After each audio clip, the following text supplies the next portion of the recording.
Olá pessoal, tudo bem? Meu nome é Thiago, porque eu sou um dos sócios aqui da Capitalisca, uma empresa de análise e recomendações de investimentos, e hoje vamos fazer mais um ações para ficar de olho essa semana. Normalmente eu faço vídeo aos domingos, não consegui ontem, né? Tava com um probleminha na voz, agora que estou melhorando, mas não faz mal, né? O que importa é a gente falar sobre aquelas ações que foram destaques na última semana e também saber as novidades, o que pode ser, pode ter uma movimentação diferenciada nessa semana agora. Lembrando que eu trago informações do nosso setor de análise e também de mercado. Claro, não esqueçam de, para quem não é inscrito aí, se inscrever no canal e para quem gostar do vídeo, dar um like e compartilhar.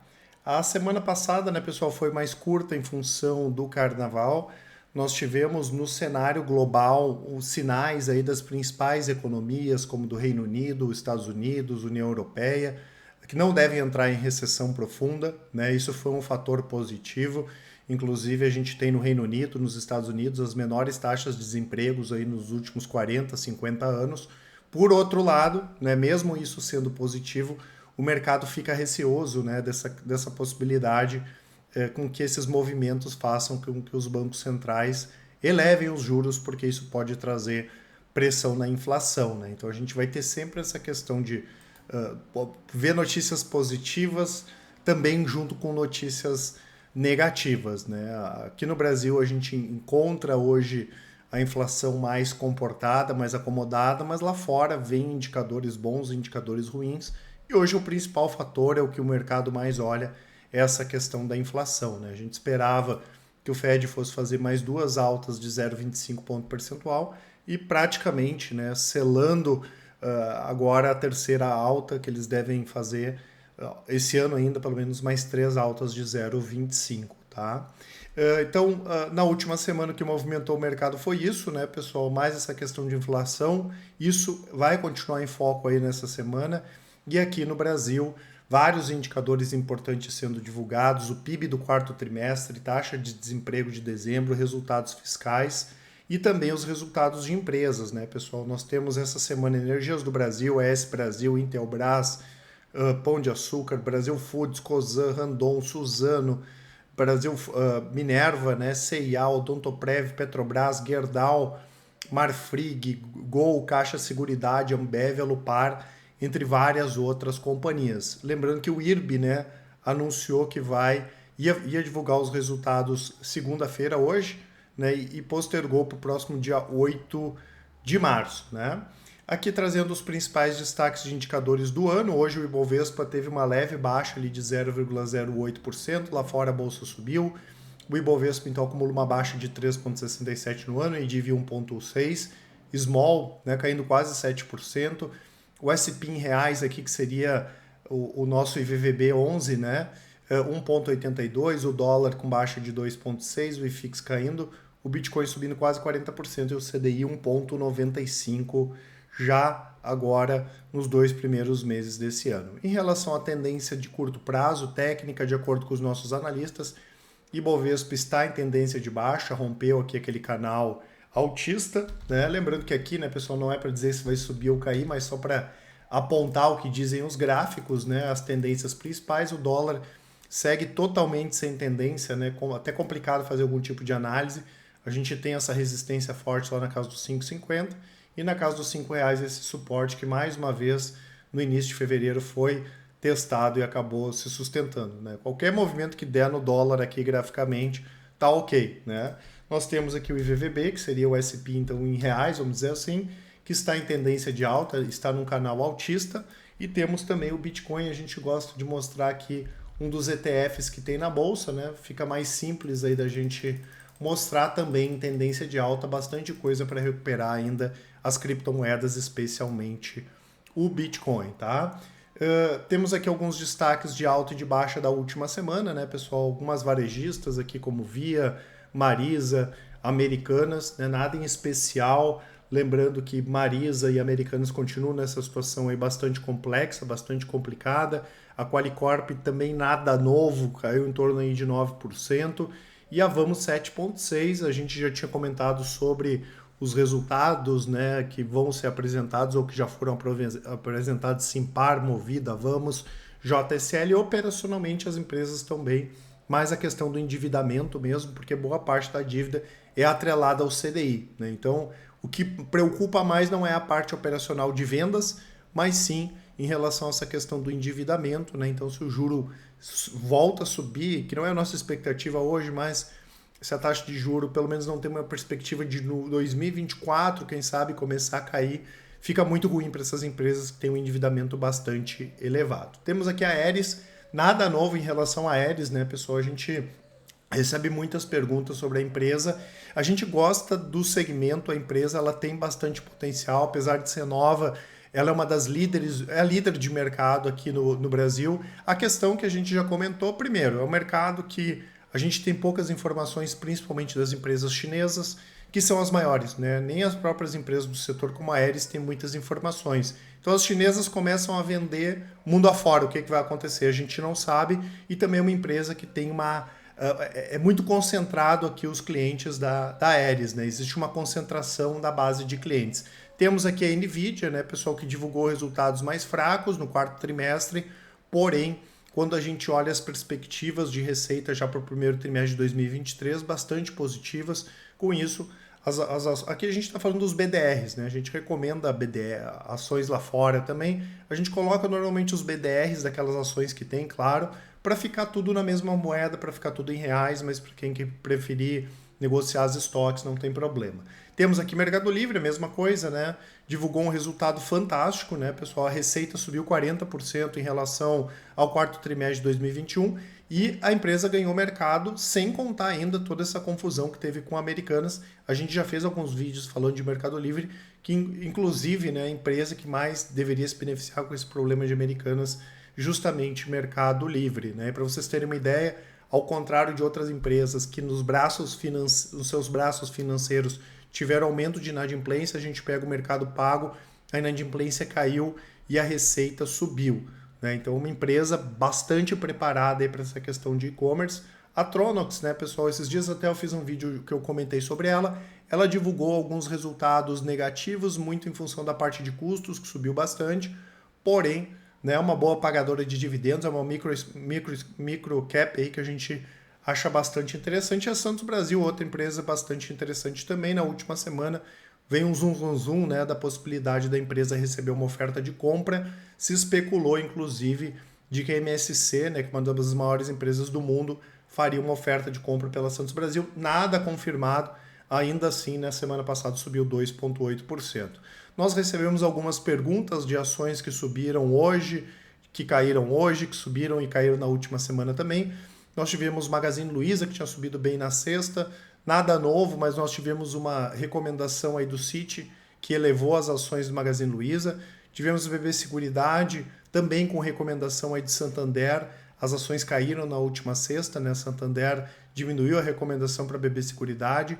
E o Odontoprev, que hoje teve uma baixa forte, caiu mais de 9%, nós tivemos uma alteração na recomendação do JP Morgan como para equivalente à venda, né? Claro que a gente sabe que isso influencia, né, pessoal? O que o JP Morgan recomenda ou não diz respeito a capitalismo, né? Seria até antiético aí a gente fazer algum tipo de análise da análise dos outros, mas, por exemplo, em termos de Mercado Livre é normal, né? O Odontoprev normal, esse movimento, a ação tinha subido quase 60% nos últimos meses, né? E sabe que nesses momentos aí que alguém recomenda alguma venda, alguma coisa, as ações podem cair forte. Nada na nossa avaliação negativa em relação à empresa, mas a gente sabe aí que são coisas de mercado, né? E hoje nós tivemos aí a Guararapes, Riachuelo, subindo quase 20% também, pessoal, nada novo, nada relevante, pelo menos não saiu nada até agora, mas como essas ações aí vêm caindo forte nos últimos trimestres, é natural também, eventualmente, dar uma pipocada para cima, como foi o caso hoje da Guararapes Riachuelo, tá? Quero deixar com vocês aqui o nosso cupom START23, que dá 2023, que dá até 40% de desconto da nossa assinatura completa, e vou deixar para vocês, além das assinaturas aqui na descrição, né, pessoal, a partir de resultados, tá tudo no nosso site, para quem quiser conhecer as nossas estratégias de longo prazo, de curto prazo, de médio prazo, é só clicar. Quero conhecer a carteira de dividendos, é só clicar lá, vai aparecer a carteira, vai aparecer um vídeo, os resultados, e podem comparar os resultados, tá, pessoal, com outras casas de análise, com gestoras, vocês vão ver que os nossos resultados são bastante diferenciados, tá? Voltando aqui, pessoal, nós temos a agenda de dividendos, ela vai cada vez mais ter incrementos agora com várias empresas divulgando resultados. Essa semana aí a gente tem Datacom, Itaúsa, né, que vai pagar aqueles 2 centavos trimestrais, e no mês de março agora várias empresas, incluindo Banco do Brasil, Vale, Telefônica e assim por diante, né? E falando em dividendos, a Copasa na última semana definiu que o payout dela vai ser de 50% do lucro líquido em 2023 positivo, né? Já que em 2022 eles tiveram um payout aí de praticamente 25, quase 26%, tá? A gente não tem nada contra essas empresas, apesar de saneamento, o pessoal da análise preferia Sanepar, né? Aí seria essa restrição da Copasa e da Sabesp, né? A gente prefere em utilidades públicas as empresas elétricas, mas bom, né, que as empresas de saneamento aí estão voltando a ter a possibilidade de maiores pagamentos de dividendos, que é o principal atrativo dessas empresas, né, pessoal? Elas têm uma estabilidade maior em termos de receita e normalmente quem procura essas ações é justamente focando aí em dividendos. Nós tivemos a Randon vindo aqui para mais destaques na última semana, divulgando as receitas de janeiro de 2023, números positivos.